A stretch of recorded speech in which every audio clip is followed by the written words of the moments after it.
Claude Ferrato, Éric Sobat, à l'agglomération, à la ville de Pau, vous qui êtes en charge des sports, qu'est-ce que vous attendez de ce retour du Grand Prix de Pau, 79e édition, certes, pour l'histoire, mais on sent bien que c'est presque première édition pour le renouveau. Claude Ferrato. Bien, on attend d'abord beaucoup de monde, puisque ça fait 2 ans que le Grand Prix de Pau n'a pas eu lieu, dans un nouveau concept, puisque auparavant c'était plutôt la dimension sportive qui ressortait, c'est-à-dire on va aller voir tourner des voitures sur le circuit pour faire court. Aujourd'hui c'est différent, on est en énergie nouvelle, dans un territoire qui parle en termes d'énergie, puisque Total Énergie, enfin, hydrogène avec le bus à hydrogène, voilà, donc on est sur un nouveau concept. On repart presque à zéro, on fait table rase du passé et on attend donc. Il y a des enjeux importants sur cette nouvelle édition. Et voilà, donc, On va, Éric Sobat, beaucoup parler nouvelle mobilité, nouvelles énergies. On va beaucoup parler finalement de futur et d'avenir. Mais au présent, le spectacle sportif, et je sais que vous êtes attaché à celui-ci, promet d'être riche. 2 Coupes du Monde, par exemple, c'est du jamais vu à Pau.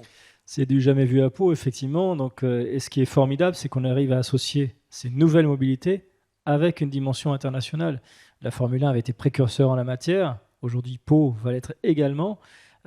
Au-delà des 2 Coupes du Monde, on peut citer notamment la Formule 4 qui, pour la première fois, va rouler en carburant bas carbone. Et on peut même citer nos locaux sur la Coupe Adour-Océan qui ont réussi le challenge d'aménager leur véhicule pour rouler effectivement eux aussi au carburant bas carbone. Donc, c'est juste exceptionnel ce qui se passe. C'est un enjeu qui est à la fois sportif, des compétitions à dimension internationale, un enjeu qui va être également environnemental, et environnemental au sens général du terme, c'est-à-dire que Monsieur Tout-le-Monde, aujourd'hui, va pouvoir venir au Grand Prix de Pau pour voir avec quelle énergie il sera capable de rouler demain, et tous les choix qui s'offrent à lui. Et puis un environnement, bien entendu, économique, par l'attrait de tous les partenaires internationaux qui vont venir aujourd'hui sur Pau, et qui vont peut-être pas venir que pour le Grand Prix.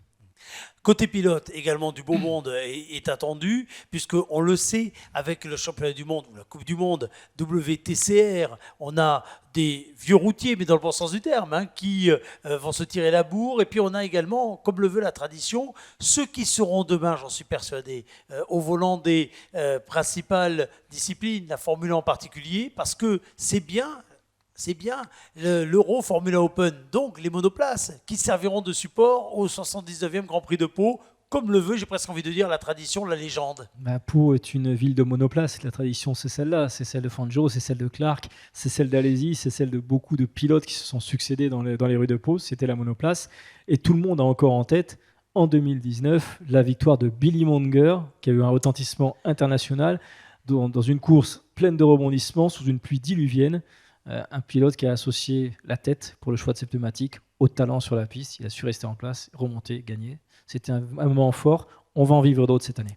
Alors, qui sera cette année le grand vainqueur du 79e Grand Prix de Pau? Quelle sera la discipline qui, selon vous, sera la discipline de demain? Rendez-vous le 7 et 8, 6, 7, 8, puisqu'on a 3 jours de compétition. 6, 7, 8 mai, ici même à Pau. Vous réservez d'ores et déjà des places sur le www.grandprixdepau.fr pour assister aux premières loges, un spectacle qui sera télévisuel comme jamais, puisque, Éric Sobat, les ETCR, donc ces voitures électriques dont la pile est rechargée à 100% à l'hydrogène, sous les yeux du public, avec une station hydrogène tout à fait inédite installée d'Anticier, ces ETCR vont être suivis par des drones, vont être équipés de caméras embarquées. C'est un spectacle télévisuel unique en son genre. Ça va juste être exceptionnel.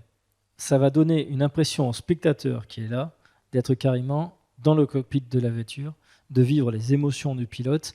Et c'est une ambiance, on ne va pas citer de nom, mais digne d'un des plus grands jeux vidéo mondiaux, avec tous les dispositifs techniques qui vont être mis en œuvre, notamment les drones. C'est-à-dire que les spectateurs vont vivre la course depuis leur place pour passer voiture, et tout au long de la course, avec les retransmissions qui vont être faites avec les drones, ça va mettre les poils, ça va être exceptionnel. Et ces retransmissions, vous les verrez sur les écrans vidéo géants qui équipent les tribunes. Donc n'hésitez pas à réserver des places en tribune. www.grandprixdepau.fr.